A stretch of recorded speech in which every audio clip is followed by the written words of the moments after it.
warahmatullahi wabarakatuh. Perkenalkan, kami dari kelompok 5 yang beranggotakan 4 orang, yakni yang pertama Fakhrunisa atau saya sendiri, yang kedua Eva Novitasari, yang ketiga Uston Rohmadi, dan yang terakhir Siti Nur Khalifah. Di sini kami akan mempresentasikan hasil diskusi mengenai bab keunggulan komparatif 3. Mari kita simak videonya. Faktor produksi yang tersedia.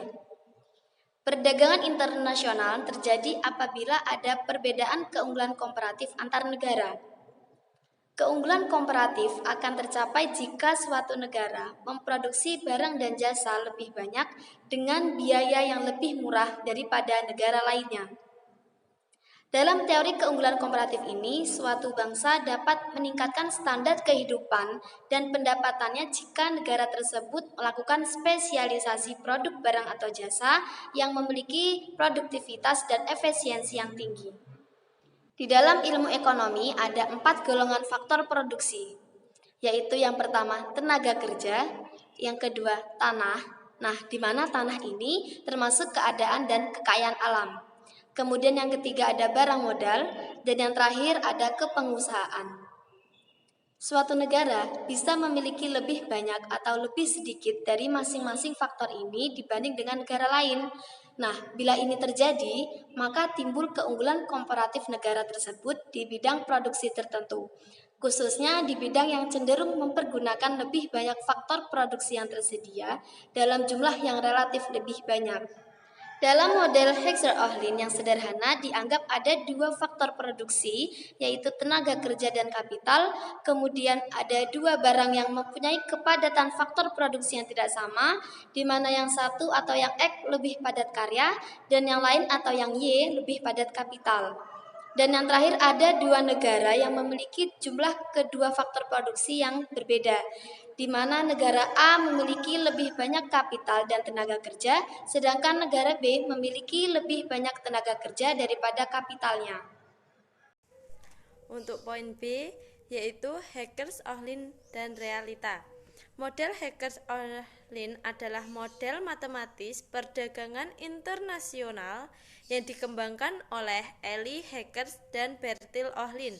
Model ini didasarkan dari teori keunggulan komparatif David Ricardo dan memprediksi pola perdagangan dan produksi berdasarkan jumlah faktor atau faktor endowment suatu negara. Inti dari model Hecker-Ohlin yang diuraikan di atas adalah bahwa suatu negara cenderung untuk mengekspor barang yang menggunakan lebih banyak faktor produksi relatif melimpah di negara tersebut.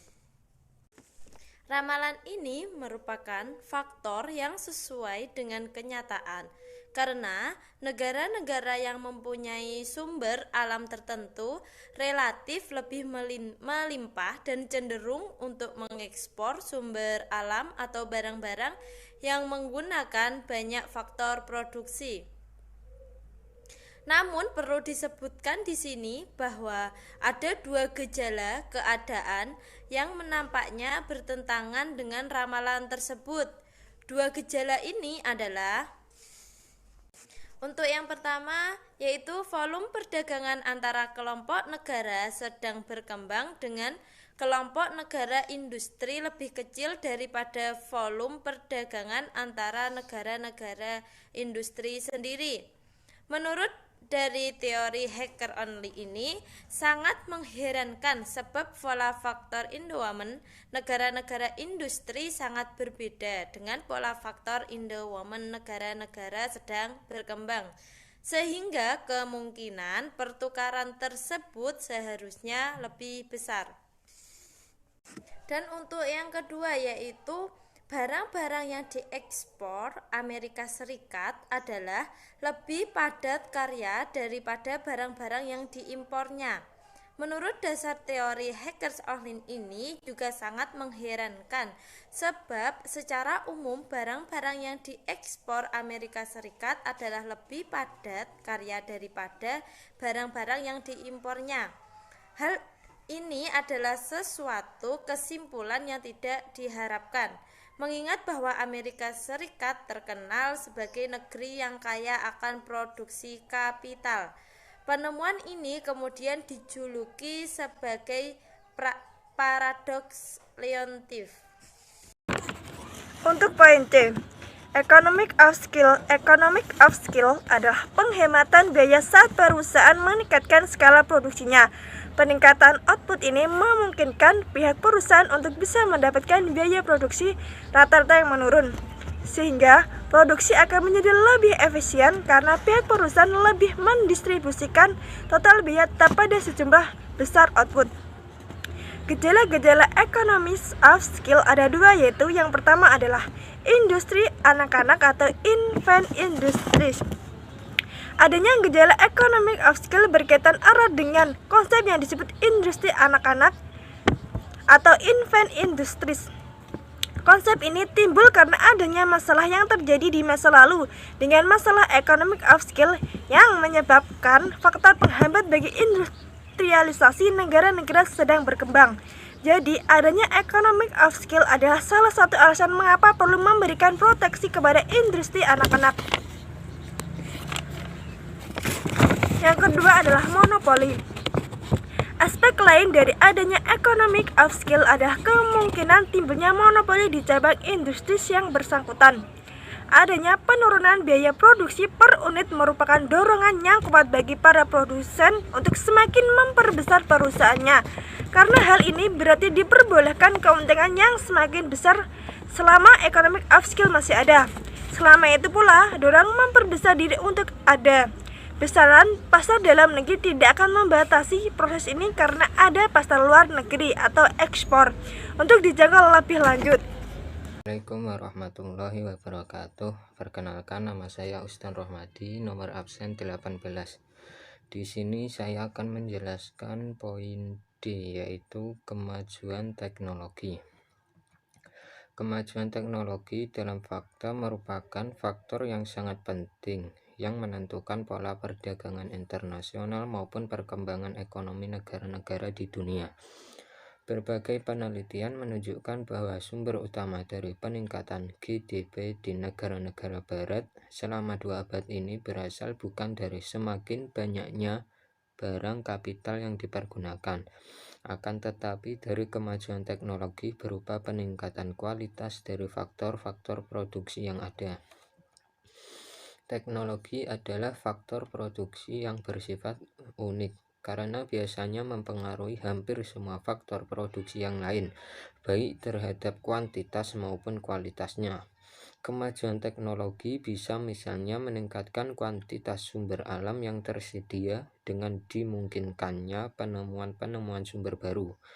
Kemajuan teknologi bisa meningkatkan kualitas tenaga kerja ataupun barang modal dengan meningkatkan produktivitasnya. Oleh sebab itu, sebenarnya sulit untuk memandang teknologi sebagai suatu faktor tersendiri yang terpisah dari faktor-faktor produksi yang lain. Macam kemajuan teknologi beraneka ragam dan bisa dilihat dari berbagai sudut. Namun para ekonom mempunyai kesukaan untuk melihat hal ini dari segi faktor produksi apa yang dibuat atau yang menjadi lebih produktif dengan adanya kemajuan teknologi tersebut. Dari sudut pandangan ini bisa dibedakan menjadi 3 macam. Yang pertama yaitu kemajuan teknologi yang menghemat kapital. Menghemat suatu faktor produksi tidak berbeda artinya dengan meningkatnya produktivitas faktor produksi tersebut atau dengan menambah kuantitas faktor produksi tersebut dilihat dari suatu efisiensinya. Ketiga ungkapan ini mempunyai makna yang sama. Capital saving berarti bahwa setiap unit output memerlukan lebih sedikit penggunaan. Yang kedua, kemajuan teknologi yang menghemat tenaga kerja. Artinya setiap unit output memerlukan lebih sedikit tenaga kerja. Yang ketiga yaitu kemajuan teknologi yang menghemat bahan mentah. Yang artinya setiap unit output memerlukan lebih sedikit bahan.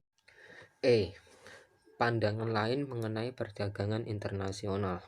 Pandangan lain mengenai perdagangan internasional disebut pula pandangan dari mainstream ekonomis. Sebetulnya pandangan ini bersumber pada teori atau sudut pandangan kaum klasik dan neoklasik, yang tidak lain adalah ilmu ekonomi liberal. Pendapat sudut pandang yang lain ini ada berbagai nama bagi sudut pandangan ini. Ada yang menyebut ilmu ekonomi radikal, ada yang menyebut ilmu ekonomi institusional, ada yang menyebut ilmu ekonomi sejarah, ada yang menyebut ilmu ekonomi politik. Memang ada berbagai variasi dari sudut pandangan ini. Ada yang ekstrim dan ada yang kurang ekstrim. Tetapi secara umum, sudut pandangan ini menekankan aspek-aspek yang terlupakan dalam analisis mainstream ekonomis, yaitu mengenai aspek kelembagaan, perbedaan dalam kekuatan ekonomi dari para pelaku ekonomi, aspek yang bersifat ekonomis politik, dan melihat kesemuanya sebagai proses sejarah.